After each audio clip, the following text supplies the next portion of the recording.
bem? Eu quero conversar com você hoje sobre como você vê o seu artesanato. Você vê o seu artesanato como um hobby ou você vê o seu artesanato como um negócio? São duas coisas distintas, pelo menos para mim. Eu trabalhei o meu artesanato em 3 etapas durante todo esse meu período. Eu trabalhei o artesanato e eu iniciei, acho que a maioria das pessoas iniciam assim, como um hobby.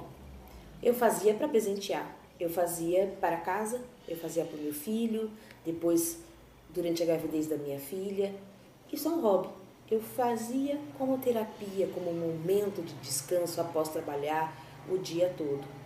Isso é um hobby. Depois eu iniciei como segunda renda, porque foi quando eu comecei a vender. Quando eu comecei a vender minhas pequenas peças produzidas e os meus bordados e depois mais pra frente as minhas peças de tear, eu trabalhava o dia todo, fazia isso à noite, nos finais de semana, e isso então passou a ser uma segunda renda. Porém, tem um momento em que, independente se eu passei a trabalhar futuramente o período integral com o artesanato ou continuei fazendo dele uma segunda renda, que eu mudei o meu pensamento. Na verdade, o que eu fazia? Quando eu saí da ideia de fazer artesanato para presentear e passei a fazer artesanato para vender, eu não tinha muita preocupação em relação ao preço que eu estava cobrando, se estava certo, se não estava, se o meu lucro ia ser real ou não. Eu simplesmente colocava a peça à mostra, seja em feiras, seja para os amigos, decidia que aquilo tinha um preço baseado naquilo que as pessoas iam me dizendo, calcule o percentual X, calcule o percentual Y. Eu não tinha nenhuma preocupação. Eu fico pensando hoje, se eu tivesse numa feira e uma cliente me pedisse uma nota fiscal, opa, o que eu ia fazer? Não passava isso pela minha cabeça. Passava que eu fazia artesanato, eu queria vender minhas peças e tudo bem. Quando eu comecei a mudar esse meu pensamento, foi quando eu comecei efetivamente a empreender. E empreender mesmo sendo em período parcial, mesmo sendo como uma renda extra. Por quê? Eu comecei a fazer cálculos no que se refere a preço. Eu comecei a me preocupar em como administrar aquilo que eu recebia das vendas, o que era para material, o que era para lucro, o que era a parte que me cabia enquanto artesã. Eu brinco muito de que eu sou a funcionária de mim mesma e eu, como chefe, tenho que me pagar um salário.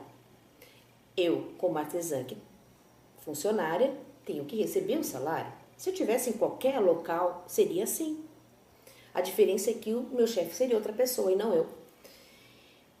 Quando você começa a visualizar isso, é que você começa efetivamente a ver o seu artesanato como um negócio. Eu conheço gente que faz artesanato e vende. Então a minha irmã, por exemplo, ela faz isso. Ela tem lá, resolve ali fazer, tá frio, resolve fazer um cachecol que ela aprendeu a fazer no tear. Ela compra lã, ela acha que aquele valor que ela vai cobrar é suficiente para o cliente, para ela, e vende. Quando ela vai repor aquele material, aquele preço da lã, porque é inverno, mudou, subiu, e ela vai perder dinheiro. Isso é hobby.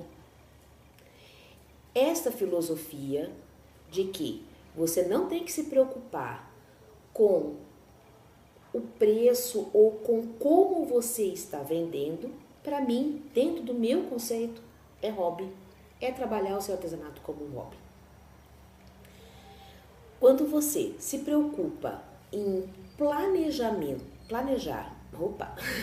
quando você se preocupa em planejar desde o processo de criação da peça, então que materiais você vai usar, onde melhor comprar esse material, quanto efetivamente esse material custa, qual é o preço normal e por quanto você consegue de desconto, porque o desconto aumenta o seu lucro. mas a base de cálculo é o preço normal do seu material. Você tem que se preocupar com o consumo da sua energia, você tem que se preocupar com o consumo da sua máquina de costura ou da luz elétrica que você vai gastar se você vai produzir no seu tear à noite. É impossível você deixar isso passar de lado. Então é importante planejar a criação da peça em relação ao material, o preço final que ele vai ficar. É importante saber quanto você, enquanto funcionária de você mesmo, vai ganhar. Seja ao produzir uma peça ou seja produzindo 30 peças. Isso não importa. O importante é que este valor vai ter que ser pago para você. É importante que você saiba que você não precisa ter um espaço físico para vender as suas peças. Você vai ter a sua loja virtual. Se você trabalha com uma loja física, por exemplo, ou seja, alguma loja te pede para produzir algumas peças para ela, você tem que saber qual é o seu valor de atacado.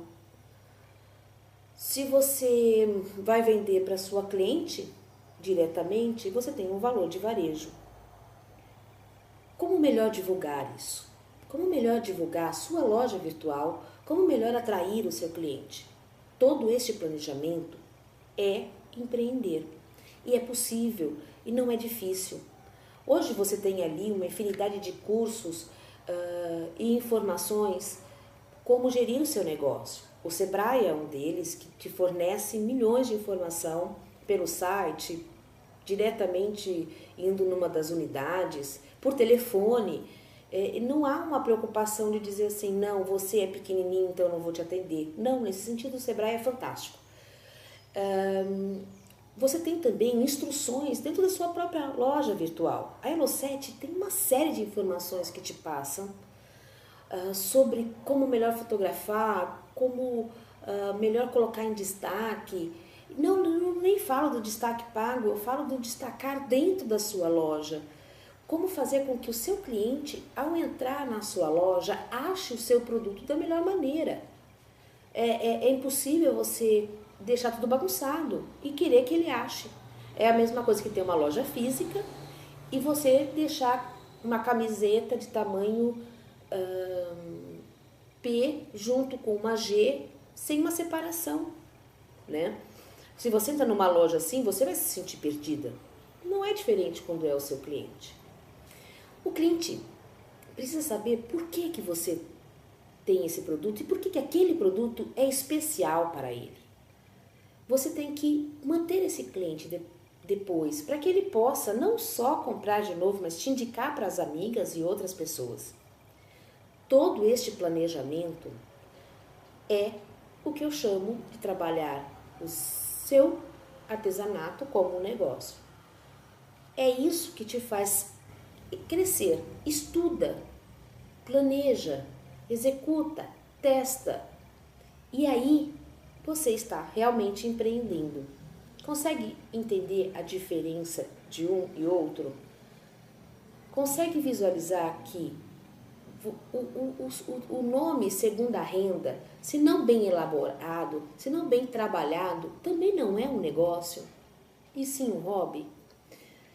Bem, isso é um pouco do que eu queria falar com vocês sobre essas duas palavrinhas que eu acho que são fundamentais, que independente se é segunda renda ou período integral, a sua visão é que vai fazer a diferença sobre o seu empreendimento.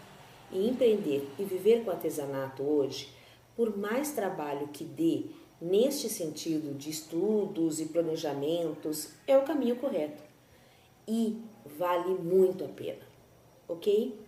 Um grande abraço